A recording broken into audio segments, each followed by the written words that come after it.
জয় গুরু। নিষ্ঠা মানে লেগে থাকা। শ্রী শ্রী ঠাকুর বলছেন, মানুষের আত্মা যেমন অমর, নিষ্ঠাও তেমনই অমর। আমরা যে অমৃত অমৃত করি, তার চাবিকাঠিই হলো ইষ্টনিষ্ঠা।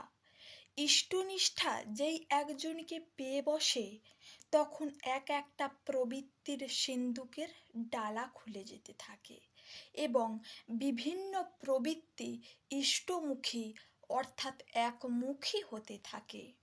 তখন বোঝা যায় কামের স্বরূপ কী, ক্রোধের স্বরূপ কী, লোভ, মোহ, মাৎসর্যের স্বরূপ কী এবং এগুলির প্রত্যেকটির স্বপরিবেশ নিজের সত্তাপোষণই বিনিয়োগ করা যায় কিভাবে।